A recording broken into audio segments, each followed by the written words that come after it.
udah mereda mungkin isu dari rumah tangga Ruben Onsu dengan Sarwenda ya.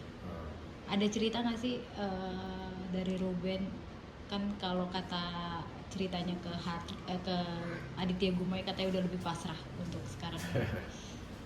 Ya dari awal sebenarnya gini, dia memperjuangkan ini, dia siap dengan segala konsekuensinya. Yang pertama, yang pasti Ruben tuh nggak nyaman dengan ini semua. Dia bilang walaupun banyak yang mendukung, tapi buat dia ini nggak nyaman dan bukan suatu yang bikin dia apa ya senang atau apapun itu. Cuman dia sebagai seorang ayah memang harus memperjuangkan itu, dan apa yang dilakukan itu karena komunikasinya terganggu dengan anak-anak, dia berharap suatu saat anak-anaknya akan mengerti alasan kenapa dia harus melakukan ini. Itu yang aku tahu. Dan kembali lagi semuanya dibilang diserahkan pada Allah gitu. Jadi dia hanya bisa berikhtiar sekuat mungkin, terus kerja keras juga untuk menafkahi anak-anak. Tapi kan nyatanya juga sampai sekarang belum ada usaha dari pihak Sarwenda untuk mereda ini dengan membawa anak-anak ke hadapan ayahnya ya. Itu dia yang aku nggak ngerti kan. Semuanya udah jadi apa ya, kalau aku lihat memang yang dibuat itu ego ya, jadi nggak ada habisnya. Bongkar-bongkar aib masa lalu, bongkar-bongkar masalah penyebab perceraian yang kita tahu semua nggak ada gunanya juga buat yang menyimak itu. Yang ada malah menyakiti perasaan anak-anaknya udah pasti gitu. Dan fokusnya udah jadi bukan soal anak, udah kemana-mana nih kan gitu. Dan melibatkan banyak orang juga, jadi nggak nyaman akhirnya gitu. Karena kemarin juga kan Aditya Gumai itu cerita kalau Ruben itu jauh berbeda dengan Ruben yang dulu. Sekarang lebih kalem, lebih kabar, emosinya juga stabil. Memang seperti itu kah yang Mas Anda lihat juga gitu? Ya aku lihat memang begitu. Ruben yang dulu dan sekarang beda. Kalau yang sekarang tuh jauh lebih sabar, lebih bijak. Aku telepon untuk ada suatu urusan lain gitu ya, suara tuh tenang gitu, pakai mas, halo ya gitu, nggak ngebahas soal kasusnya. Terus juga paling Ben sehat Ben gitu, yang kabar ya alhamdulillah mas, doain aja gitu, semoga apa masalah gue cepet selesai gitu. Dan ya gue sih udah pasrah aja, dia bilang gitu, apapun yang terjadi mau orang ngomong apa juga, gue berharap suatu saat anak-anak akan ngerti kenapa ayahnya bersikap seperti ini gitu. Tapi tetap fight untuk anak-anak di pengadilan kan. Maksudnya pasrah di sini kayak dengan keadaan tapi bukan berhenti untuk fight. Oh ya, ya. Itu udah pasti.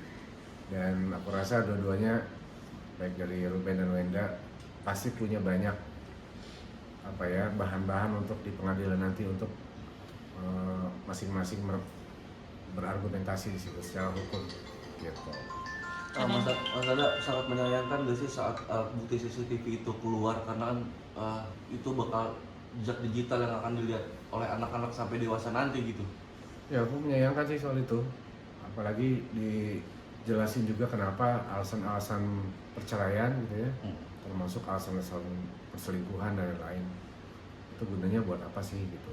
Pertama, anak-anak udah pasti terluka membaca itu, terus juga masyarakat juga apa ya, nggak ada gunanya menurut aku ya, hal yang sudah lewat tapi diungkit-ungkit gitu. Untuk membuktikan apa gitu, apakah membuktikan saya lebih baik dari orang lain atau sebaliknya demikian. Jadi aku menyayangkan sih kayak gitu, itu kan aib ya, yang memang nggak harus dibuka ke publik gitu, karena itu pasti akan menyakitkan semua pihak gitu, kecuali dirinya sendiri kalau memang dasarnya memang ego gitu.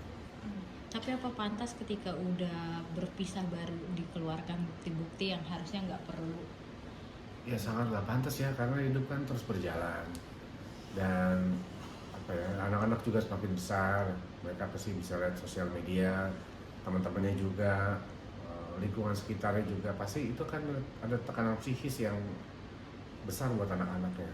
Itu yang disayangkan seperti itu. Dan netizen kita juga jadi terbelah, jadi ikut apa ya, kubu-kubuan ya, jadi ikut berantem jadinya gitu. Itu yang kayaknya itu menyita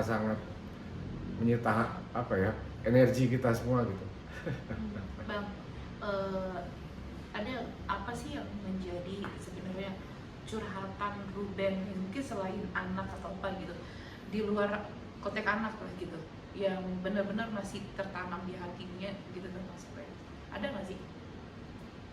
Yang jelas yang paling berat buat Ruben itu adalah anak-anak. Makanya kan sudah ada statement kali ya dari Kak Adit ya Gumai, kalau Ruben kalau kangen tuh dia ke panti asuhan gitu. Sebenarnya dia udah lama banyak dengan kegiatan sosial, cuman nih baru terbuka sekarang aja gitu ya, orang baru tahu. Nah itu bentuk salah satu kangennya dia sama anak-anak. Dan juga yang bikin dia terluka tuh adalah dia berkonflik dengan orang-orang yang pernah sangat dekat dalam hidup dia gitu. Baik itu adiknya sendiri, dengan mantan istri, mantan ipar, dan lain-lain gitu ya. Termasuk ada beberapa dulu yang dianggap sahabat buat Ruben gitu ya, teman-teman yang bukannya mensupport tapi ikut menghakimi lah, ikut membuat narasi-narasi yang negatif. Itu yang bikin Ruben menurut aku sangat menyakitkan gitu ya, sangat sedih ya gitu.